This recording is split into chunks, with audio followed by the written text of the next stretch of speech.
saya mendapat informasi yang terus dikuatkan, bahkan dalam sambutan, bahwa acara ini dimulai dengan perhatian dan santunan terhadap anak-anak yatim. Saya ucapkan selamat Bapak Ibu, karena tidak mudah untuk melakukan kegiatan itu, yang memang tidak semua hamba Allah bisa melakukan hal yang istimewa itu. Saya sebut istimewa karena perhatian terhadap anak yatim mendapatkan tempat yang luar biasa, baik dari Al-Quran pun demikian dari keterangan Nabi SAW. Menyantuni, memperhatikan anak yatim itu bisa menghadirkan seketika kelembutan dan sifat-sifat kasih sayang yang mungkin sebelumnya terpendam. Karena itu Bapak melihat anak yatim saja, itu kelembutan dan sifat kasih bisa langsung muncul, apalagi dengan membelai, memberikan perhatian. Dua, memberi perhatian terhadap anak yatim itu bisa berdampak hadirnya kemudahan yang Allah bisa datangkan di balik kesulitan-kesulitan yang mungkin kita alami saat beraktivitas. Karena itu di dalam Quran, skema infak yang diberikan kepada 5 golongan pokok itu urutan ketiganya anak yatim, Pak. Ada di surah Al-Baqarah, surah yang kedua, di ayat 215, paling kanan sebelah bawah di mushaf standar. Yas'alunaka madza yunfiqun, jika ada yang bertanya kepadamu Muhammad SAW, ingin berinfak, kepada siapa mesti diberikan? Maka kata Allah, kul ma anfaqtum min khair, katakan, viralkan, jika ingin berbagi, berikan yang terbaik, maka salurkan kepada 5 golongan. 1, lil walidain, kepada kedua orang tua. Jadi orang tua itu tidak dizakati, tapi diinfaki, dan itu posisi nomor 1. Bahkan nanti di ayat-ayat lain, Bapak pun kalau sudah sukses sekarang, itu nanti ada pesan kuat, Bu, di Quran surah ke-46, di ayat yang ke-15, Al-Ahqaf ayat 15. Jika Anda sudah sukses berkarir, kata Allah, mendapatkan kenyamanan, kenikmatan, hal yang pertama harus dibagi kebahagiaan itu kepada orang tua dulu.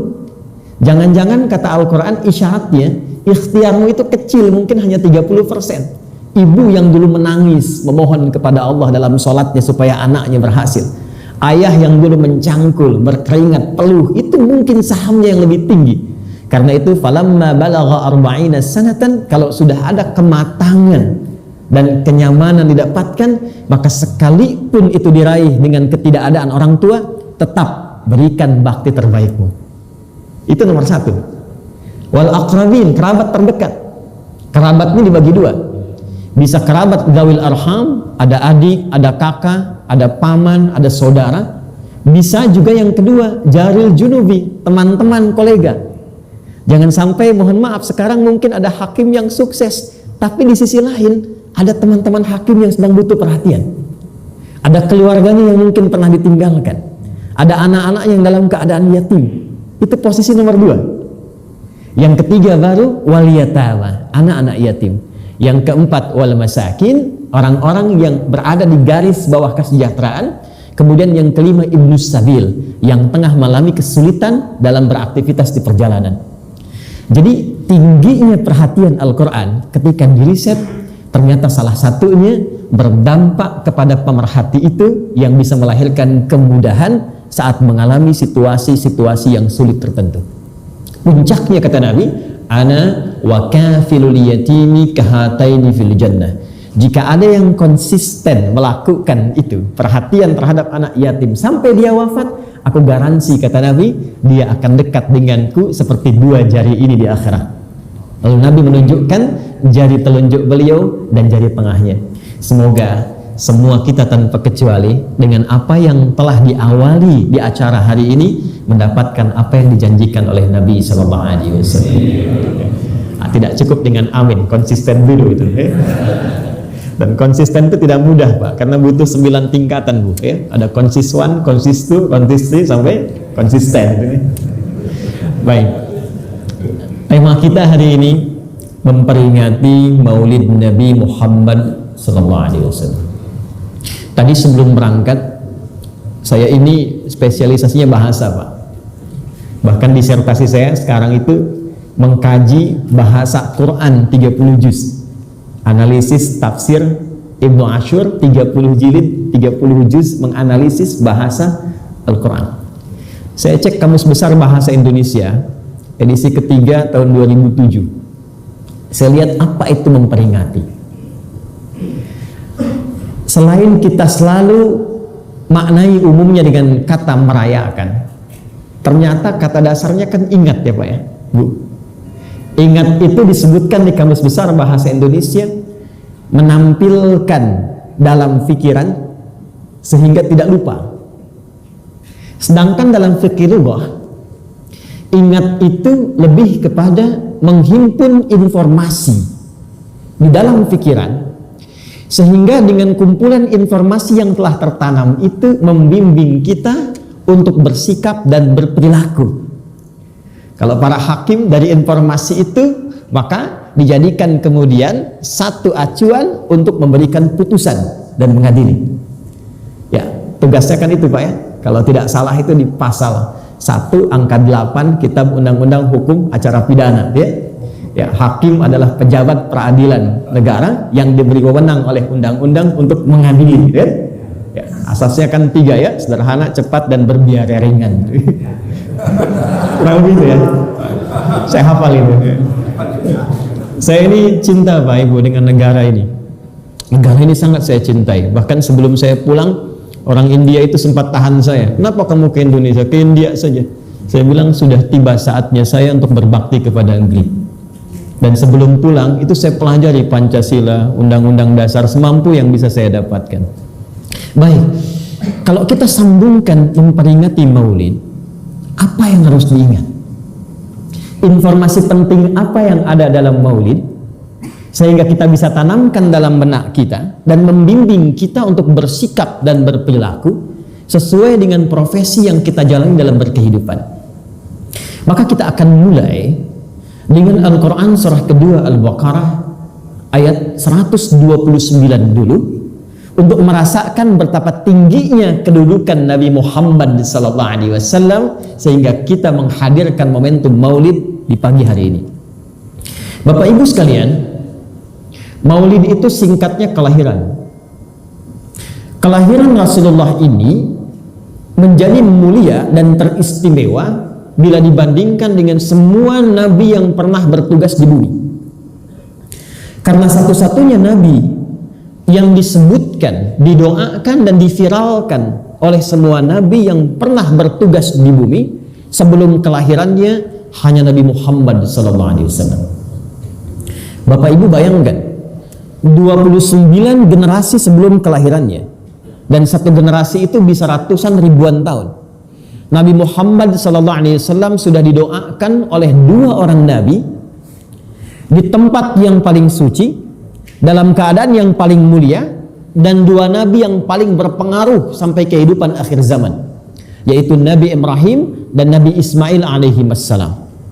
Saat keduanya diperintahkan meninggikan bangunan Ka'bah yang pernah hancur terkena banjir di era Nabi Nuh alaihi salam, lalu setelah selesai keduanya berdoa persis di tempat yang sekarang kita kenal dengan Maqam Ibrahim itu. Ya, saya doakan mudah-mudahan yang belum berangkat umrah atau haji bisa ada kesempatan untuk berangkat ya. Nah, tidak cukup dengan amin, nabung deh ya. Kapan hari hut-hutnya peradilan itu kapan Pak? 18. Berarti saya nunggu tahun depan ya. Baik. Karena ya TNI alhamdulillah hut sekarang kami beri hadiah 25 umrah berangkat ya. Mungkin insya Allah nanti tahun depan begitu dekat-dekat dikabari Pak ya. Baik. Dikabari aja gitu. Ini Ka'bah Pak, ilustrasinya. Ya, saya gambarkan untuk mudah memahami ya. Ini Ka'bah. Kalau kita masuk dari Grand Zamzam di sini kurang lebih yang ada jam besar itu, ini Hotel Sofwa, yang ini ada Jabal Qubais. Nah, di sini ada Istana Raja. Kemudian dari sini masuk ke area nanti ke rumah Nabi ke sini. Dari sini ada pos security, kemudian CCTV menghadap ke sini warna putih. Ini sampai sini ada 35 kipas angin. Sampai di sini bab 26 gate Nabi, gate 27 ini babus salam. Nah, Sunnahnya masuk lewat sini sebetulnya, sehingga ketemu langsung dengan Hajar Aswad. Kalau di sini Hajar Aswad, di sini kita mulai untuk tawaf, ke sini sedikit, jarak kurang lebih 5-7 meter, di sini ada makam Ibrahim. Disinilah Nabi Ibrahim alaihissalam pertama kali menapakkan kakinya untuk meninggikan bangunan Ka'bah. Nanti kisah itu diviralkan di Quran surah kedua di ayat 127. Wa idh yarfa'u Ibrahimul qawa'ida minal baiti wa Ismail Rabbana taqabbal minna innaka antas sami'ul alim. Setelah selesai meninggikan bangunan Ka'bah yang kemudian di beberapa masa mengalami renovasi seperti sekarang kita dapati, maka kembali ke era tadi, Nabi Ibrahim dan Nabi Ismail berdoa di sini. Jadi kisah viralnya, beliau sedang membangun, datanglah anaknya Nabi Ismail ingin membantu.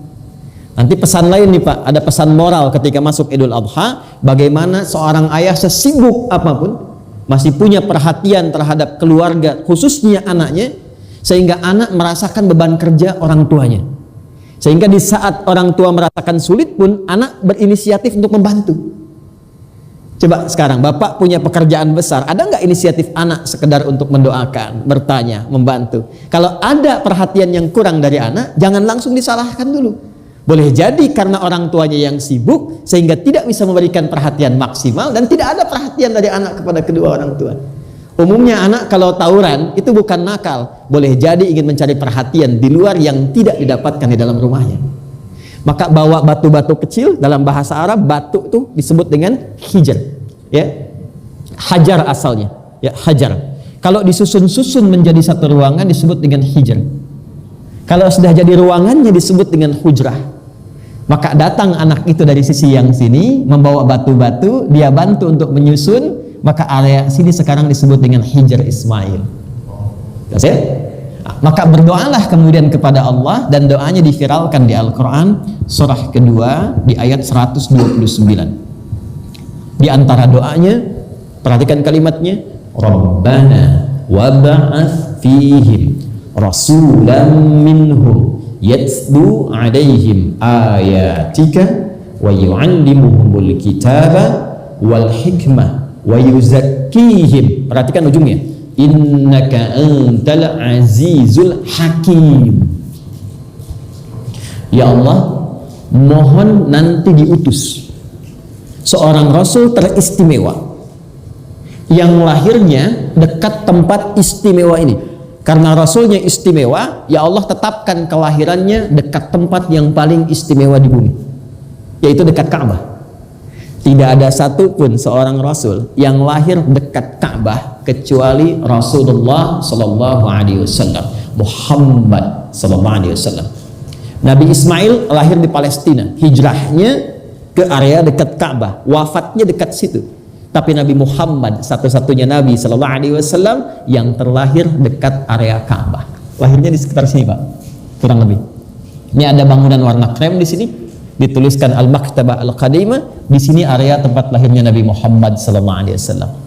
Jadi kalau saya pernah foto langsung dengan kakak itu saat matahari terbit, pas di atas bukit di atas sini, cahayanya itu langsung tegak lurus Pak, lurus dari sini ke arah Babus Salam, tembusnya ke Hajar Aswad. Itu yang paling menarik, ya. Nah, ini bukan ilmu otak-atik ya, tapi langsung dilihat gitu, ini sesuatu yang sangat menarik. Ada isyarat apa di dalamnya, ya, sehingga petunjuk dari situ mengarah langsung ke arah Hajar Al-Aswad. Singkatnya, mereka berdua mendoakan lahirnya seorang Rasul termulia, teristimewa. Saking istimewanya minta hanya lahirnya dekat tempat teristimewa, yaitu dekat area Ka'bah, dan membawa 4 misi utama. 1, mendapatkan kurikulum hidup dari Allah yang digunakan untuk membimbing semua umatnya sampai kehidupan berakhir. Disebut kurikulumnya dengan nama ayat. Yatlu alaihim ayatika, ayat. 1, nanti ada kaitan dengan materi kita. Yang kedua, wa yu'allimuhumul kitaba, menjelaskan ayat ini lewat tuntunan praktis berkehidupan. Nanti yang kelak disebut dengan sunnah namanya. 2, ketiga, menjelaskan faedah, manfaat, serta esensi di balik semua ajaran ini. yang disebut dengan hikmah namanya. Baik. Yang menjadi nama masjid ini ya. Kemudian yang keempat, wa yuzakkihim, dan menuntun umatnya untuk mendapatkan bimbingan etik dan moral. 4. Innaka antal azizul hakim, sungguh hanya engkaulah ya Allah yang maha perkasa dan maha bijaksana. Di situ saya akan turunkan kata Al-Hakim yang sekarang melekat pada status Bapak Ibu pada umumnya. Doa ini dikabulkan setelah 29 generasi, yang setiap generasi bisa berlangsung ratusan bahkan ribuan tahun. Jarak Nabi Muhammad SAW ke Nabi Ismail itu 29 generasi, ke Nabi Ibrahim 30 generasi. Muhammad SAW bin Abdullah bin Abdul Muttalib bin Hashim bin Abdul Manaf bin Qusay bin Murrah bin Kilab bin Ka'ab bin Ghalib bin Fihr bin Malik bin Nadar bin Kinanah bin Khuzaimah bin Mudrikah bin Ilyas bin Nizar bin Mudar bin Ma'ad bin Adnan bin Addi bin Adri bin Muqawwam bin Nahur bin Tarikh bin Ya'rub bin Yasjub bin Nabit bin Ismail alaihissalam. Tuh sampai kaget lampu mati tuh. Ini 29 generasi. Bin Ismail alaihissalam, bin Ibrahim alaihissalam, bin Azar atau bin Nahur, bin Kinan, bin Arfakhshad, bin Sam, bin Nuh alaihissalam, bin Mikhlail, bin Matusyalah, bin Kinan, bin Anwas, bin This, bin Adam alaihissalam. Itu dari Nabi Muhammad SAW sampai Nabi Adam alaihissalam. Coba diulang.